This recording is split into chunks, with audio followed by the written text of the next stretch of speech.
السلام عليكم ورحمة الله تعالى وبركاته.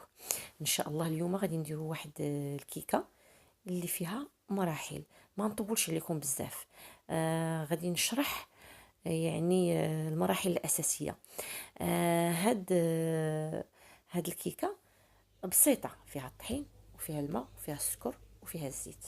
هاد الفواكه اللي كتشوفوا كتبقى عندكم مسألة اختيارية، يعني واحد الرشه ديال السكر كلاصي فيها الكفايه، مع واحد الرشه ديال القبيصه ديال القرفه كتكون هائله.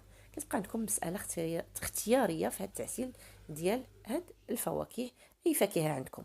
المهم، هاد الحلوه ولا هاد الكيكه فيها 4 البيضات. هادوك 2 البيضات كل مرحله فيها 2 بيضات. المرحله الاولى فيها 2 بيضات.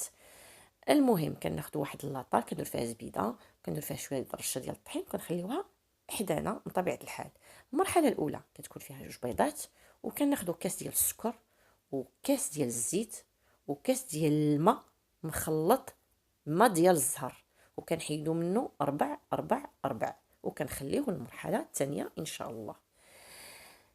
Salut à tout le monde. Aujourd'hui, on va confectionner un cake chocolat et poire. Comme vous voyez, j'ai besoin de 4 œufs. Pour la réalisation de cette fameuse préparation, j'ai besoin de 4 œufs que je partage en deux. Dans la première préparation, j'ai besoin de 2 œufs, plus un verre d'huile, un verre de sucre et un verre d'eau aromatisée de fleurs d'oranger, et je retire le 1/4 de chaque élément, le 1/4 de chaque verre, c'est-à-dire le 1/4 de sucre, le 1/4 d'huile, le 1/4 d'eau, je laisse de côté pour la, la préparation suivante.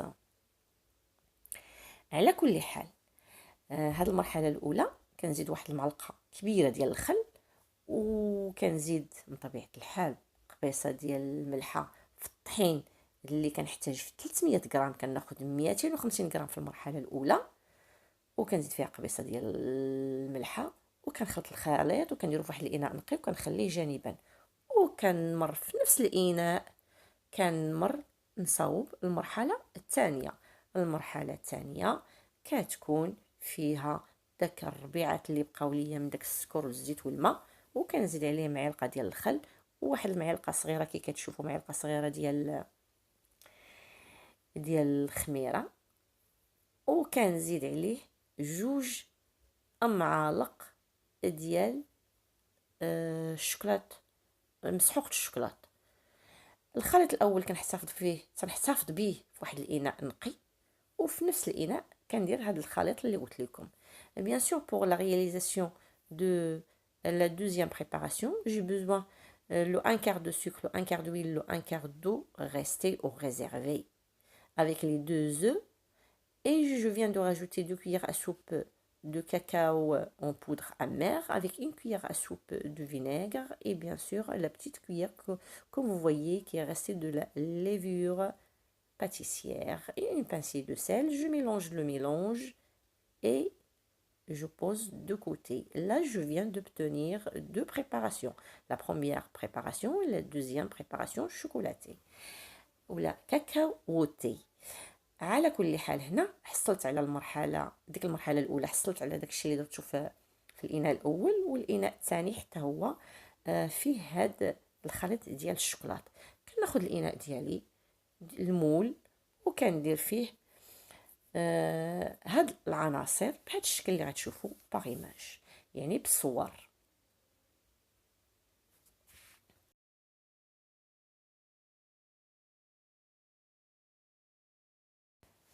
Et bien, comme vous venez de voir, par action et par image et par explication, je prends mon moule, je verse la première préparation dont je vais garder un petit peu pour la dernière couche, et j'alterne les couches, et bien sûr je viens de poser les lamelles de poire et j'alterne les couches. Pour la cuisson, et bien sûr il faut que le cake reste moelleux, donc il ne faut pas trop cuire le cake, comme ça reste moelleux et ça ne devient pas سيك ابخي. يعني في مرحله الطهي كي كتعرفوا يعني خص الكيكه تبقى شويه رطبه من الداخل، اذا ما خصهاش تكون طايبه بزاف. ملي كنبغيو نقلبوها بالرويس ديال الموس كيخرج ليا شويه ماشي ناشف. المهم باش نحس بان الداخل ديال هاد الكيكه يبقى لي رطب مزيان. والمرحله غادي نمروا ان شاء الله نصاوبوا نعسلوا ديك الفاكهه. كتبقى اختياريه، يعني كناخذ واحد شويه السكر كنديرو في الكاسرونه. مجرد ما ي- مجرد ما كيذوب كنزيد عليه دوك القطع ديال الاجاص. هاد الاجاص اللي خليته نقطع صغيره. Bien sûr, on va passer pour caraméliser la poire restée. Dans une casserole, je mets 3 cuillères à soupe de sucre. Une fois c'est fondu, tout de suite, je rajoute les morceaux coupés de la poire. Et bien sûr, je vais rajouter immédiatement une cuillère à soupe de fleurs d'oranger. Comme ça, les morceaux, ça reste cristallisé et ça donne un goût magnifique pour ces fruits caramélisés. وهنا تتبقى لكم مرحله اختياريه، اما تعسلوهم او لا بلاش. كنديروا غير تيبقى لكم غير على حسب الشكل ديال الكيكه.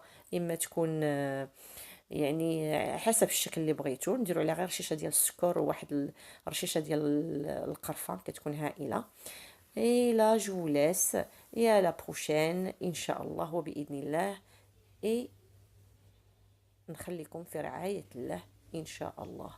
اي بون ابيتي، يا لا بروشين ان شاء الله، وبصحه وراحه.